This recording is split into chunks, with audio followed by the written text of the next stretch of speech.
कौन थे सुखदेव सिंह गोगामेडी जिनकी उनके ही घर में राजस्थान की राजधानी जयपुर में घुसकर हत्या कर दी गई? विवादों से इनका कैसे नाता रहा है?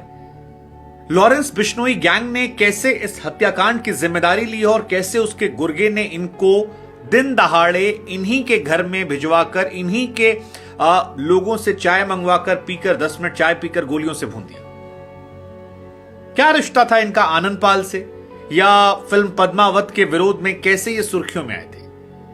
हम आपको बता दें कि राजस्थान में नई सरकार का गठन हो रहा है और 48 घंटे हुए हैं चुनावी नतीजे सामने आने के बाद। लेकिन इस 48 घंटों के भीतर राजस्थान की राजधानी जयपुर में इस घटनाक्रम ने हंगामा मचा दिया। सवाल खड़े होने लगे कि क्या राजस्थान में कानून व्यवस्था इतनी कमजोर हो गई है या इतनी कमजोर रही है कि एक शख्स के घर में घुसकर उसकी गोलियों से भूनकर हत्या कर दी जाती है। हालांकि सुखदेव सिंह गोगामेडी जिस घर में थे, ये घर कब्जे का था। वो खुद काफी कंट्रोवर्शियल रहे हैं, मतलब उन्होंने 3 शादियां की हैं जिसमें 2 पत्नियां सोशल मीडिया पर आकर झगड़े को लेकर काफी हंगामा बरप चुकी हैं। ये घर कब्जे का उनका था। इससे पहले फिल्म पद्मावत को लेकर भी एक बार वो काफी कंट्रोवर्सी में थे जब एक चैनल ने उनका स्टिंग ऑपरेशन किया था जहां पर वो पैसे मांगते हुए नजर आए थे, जिसके बाद करणी सेना से वो हटे, फिर राष्ट्रीय करणी सेना, राजपूत करणी सेना, देन राष्ट्रीय राजपूत करणी सेना जो खुद की बनाई। लेकिन अब वो वीडियो काफी वायरल है जहां पर भूनकर हत्या कर दी गई और ये काफी ज्यादा कंट्रोवर्शियल है। इस हमले की जिम्मेदारी जो है रोहित गुदारा ने ली है। रोहित गुदारा वो शख्स है जिस पर 1 लाख रुपए का इनाम है और उसने सोशल मीडिया पर पोस्ट भी डाला कि भाइयों मैं कहना चाहता हूं कि ये व्यक्ति हमारे दुश्मनों को सपोर्ट करता था, मजबूत करता था, हमने इसे मार दिया और भी जितने दुश्मन हैं उनकी घर की चौखट में घुसकर उनको हम मारेंगे, ब्ला ब्ला ब्ला। और काफी ज्यादा इसके बाद हंगामा मचा हुआ है सोशल मीडिया पर, क्योंकि इनके रिश्ते जो हैं बीजेपी से थे, कांग्रेस से भी थे, बसपा से भी थे। सो हर तरफ से पोस्ट पर पोस्ट आ रही है, लोग कह रहे हैं कि नहीं छोड़ा जाएगा। लेकिन सुखदेव सिंह गोगामेडी जो है वो राष्ट्रीय राजपूत करणी सेना के राष्ट्रीय अध्यक्ष थे। लंबे समय तक करणी सेना से जुड़े थे और खासतौर पर आनंद पाल वाले हत्याकांड या कहें एनकाउंटर और उसके बाद करणी सेना के जब प्रोटेस्ट शुरू हुए थे उसमें ये काफी लाइमलाइट में आए थे। इनिशियल डेज में काफी पॉपुलैरिटी मिली थी, लेकिन 2006 में करणी सेना में काफी समय जब इन्होंने काम किया तो विवाद वहां पर हो गया और उसके बाद इन्होंने सुखदेव सिंह गोगामेडी और एक शख्स और थे लोकेंद्र सिंह कालवी, इन 2 लोगों ने मिलकर एक नई करणी सेना बनाई जिसका नाम था राजपूत करणी सेना।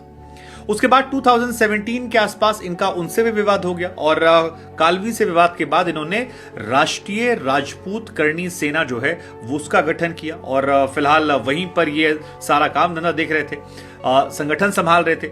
लेकिन अब इस हत्याकांड के बाद कई सारे इश्यूज शुरू हो गए कि हत्या की वजह जो है वो कौन सी रही और क्यों। अब रोहित गुदारा जिसने इन्हें मारा है वो पहले भी काफी हत्याकांड में शामिल रह चुका है, जैसे कि गैंगस्टर राजू ठेहट की हत्याकांड में उसका नाम सामने आया था। सरदार शहर चुरू में एक हत्याकांड हुआ था भीवराज सारण का, उस हत्याकांड में आया था। 1 लाख रुपए का इनाम जो है वो पुलिस ने घोषित कर रखा है। सो वो व्यक्ति जो है वो भी काफी कंट्रोवर्शियल है। लेकिन इस हत्याकांड में जो पुलिस कमिश्नर का बयान निकल कर आया है वो ये है कि हमलावरों की पहचान जो है वो कर ली गई है और क्योंकि 3 लोग थे जिसमें कुछ लोग अंदर गए, अंदर गोलियां मारी, उनके साथ सिक्योरिटी गार्ड भी थे जिनको गोली नहीं मारी, इन्हीं को टारगेट करके मारा गया। बाद में क्रॉस फायर जब होता है तो उसमें उधर साइड के भी एक व्यक्ति की मौत हो जाती है, यानी शूटरों में भी एक व्यक्ति की मौत होती है। नाम है नवीन सिंह शेखावत, जो जयपुर के शाहपुरा का रहने वाला था, वहां पर कपड़े की दुकान चलाता है। बाकी 2 लोग जो हैं वो स्कूटी छीनकर फरार हो गए थे, लेकिन उन्हें भी खोजा जा रहा है और कहा जा रहा है कि वो ये तमाम जो लोग थे ये दरअसल परमिशन लेकर आए थे। सिक्योरिटी गार्ड से बातचीत हुई थी और गोगामेडी के कहने पर ही इन तमाम लोगों को सिक्योरिटी गार्ड्स ने अंदर भेजा था। हमलावर जो हैं वो गोगामेडी से बात कर रहे थे और फिर थोड़ी देर बाद चाय पानी पीने के बाद जब कॉन्वर्सेशन अपने पीक पर चलती है तो उठते हैं और ताबड़तोड़ गोलियां जो है मार देते हैं।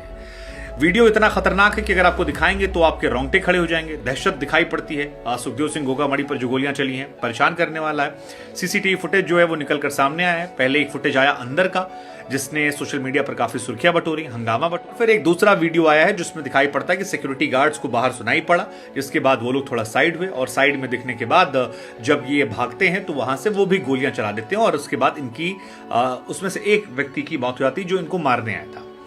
अब गोगामेडी जो है वो कंट्रोवर्शियल व्यक्ति तो रहे हैं क्योंकि घर का मकान कब्जे का था, तो इससे आप समझ सकते हैं कि दबंग पर्सनैलिटी थी। पत्नियां तीन तीन थी, उनमें से काफी इश्यूज थे। देन पॉलिटिकल कनेक्शंस भी थे। भादरा विधानसभा सीट है, वहां पर बहुजन समाज पार्टी से इन्होंने चुनाव लड़ा था और लास्ट इलेक्शन जो था उसमें ये बीजेपी के साथ थे।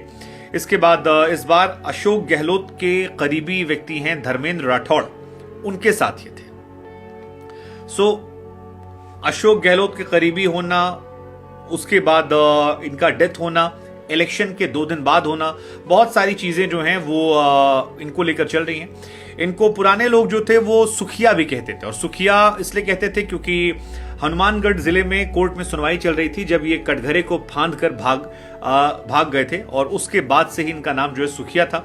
पद्मावत जब रिलीज हुई थी तो इनके पैसे वैसे मांगने की बात निकलकर सामने आई थी कि काफी सारी चीजें रही, मतलब कुल मिलाकर कंट्रोवर्शियल व्यक्ति रहे, लेकिन जिस तरह से हत्या हुई है वो वाकई में परेशान करने वाली है, डराने वाली है, और ये सवाल पैदा करने वाली कि यार कानून व्यवस्था को लेकर रत्ती भर भी खौफ नहीं, क्या ये पॉलिटिकल मर्डर है? बहुत सारे सवाल हैं जो अब खड़े हो रहे हैं।